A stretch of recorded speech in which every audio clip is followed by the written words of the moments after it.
My purpose today is to share the importance of knowing preventative measures that can save your life in the event of a bear attack.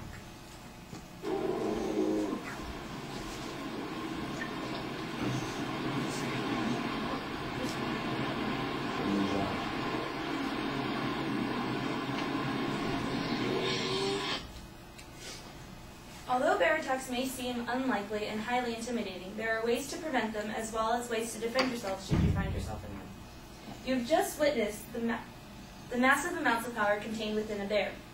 The power can be exerted when the animal feels threatened or intimidated. We take a very serious risk every time we go out into the wilderness. In the last century, there have been approximately 52 deaths caused by black bears and about 50 from grizzly bears.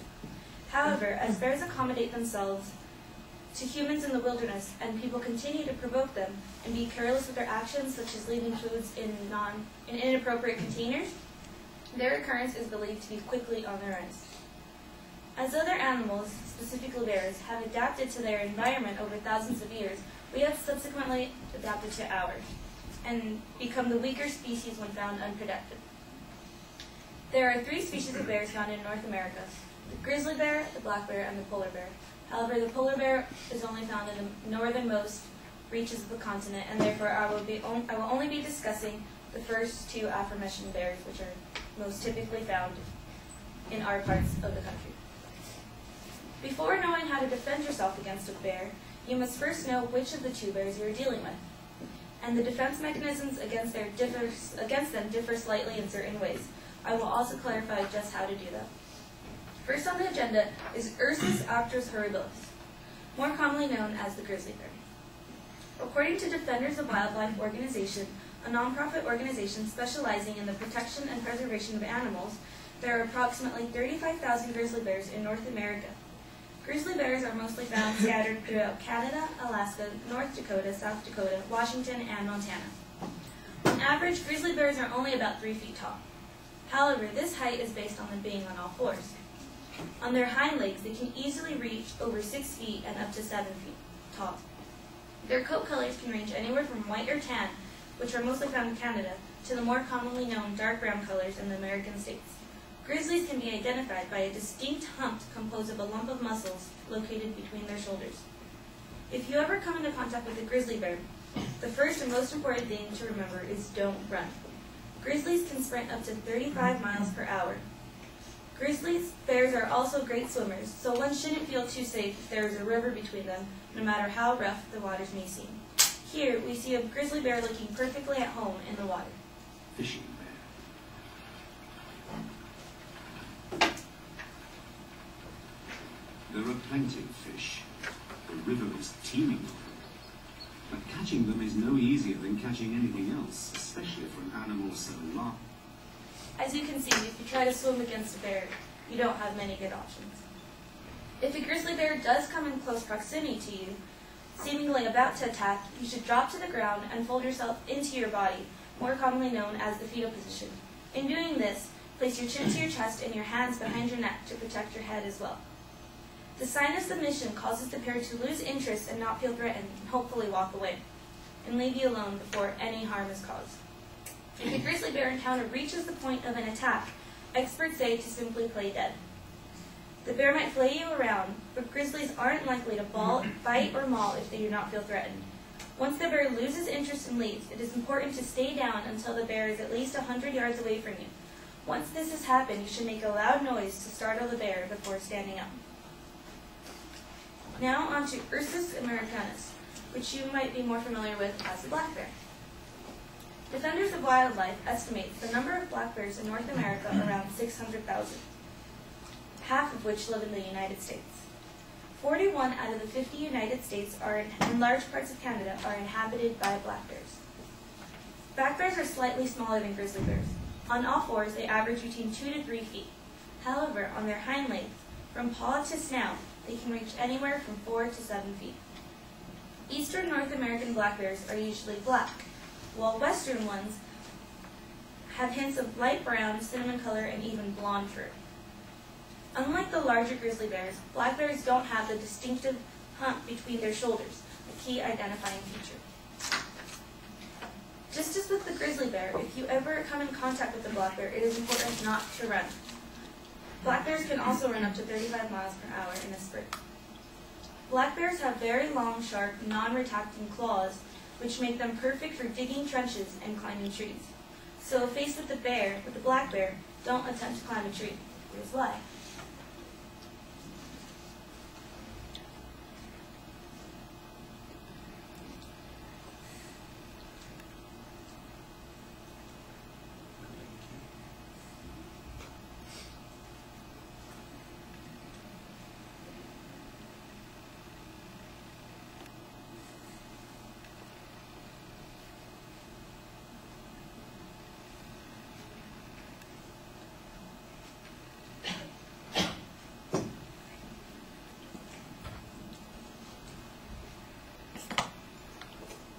Experts estimate you'll have to climb at least 10 meters or 33 feet into a tree to be safely protected from a bear.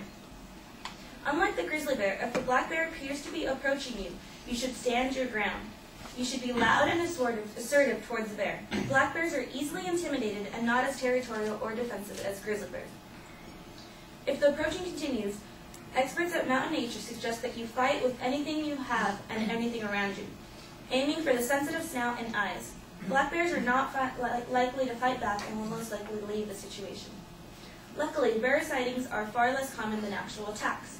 If you do find yourself in the same vicinity as a bear, there are also preventative measures that can be taken to avoid an encounter with either type of bear. First would be to be loud. Loud noises startle bears. However, it is important to note that this should be done at least 100 yards away from the bear. Otherwise, the bear can see it as a threatening act and will defend itself. Second would be to talk to the bear, while slowly stepping away from the bear. Speak in a slow, calm tone while stepping away from the direction of the bear. Never attempt to go towards a bear or directly around a bear. Avoiding eye contact is also very important, as bears see this as threatening. If both these measures don't make the bear run off, distraction is the way to go. Drop something in front of you to distract the bear and then back off slowly. You have to make sure that what you drop isn't a food item, as the bear will follow you or even attack you to obtain more food. A great measure to always take when entering the wilderness is to carry capsaicin spray, more commonly known as pepper spray. According to Stephen Harrow, a researcher at University of Calgary, pepper spray has the same effect on bears' eyes and snout as it does on humans, and is a good deterrent should you find one close to you. When entering the wild, one must acknowledge the fact that bears are present, whether we see them or not, and at any time we can get a much more personal viewing than we expected. Anyone with intentions of venturing off into nature should be aware of how to ward off bears and defend themselves against an attack. I hope I just showed you how to do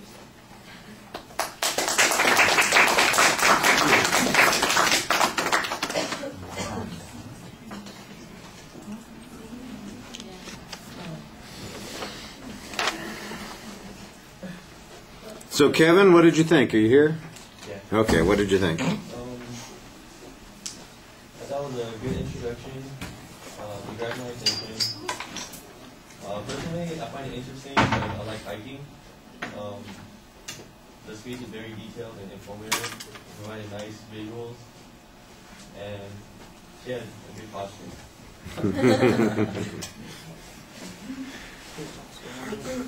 All right.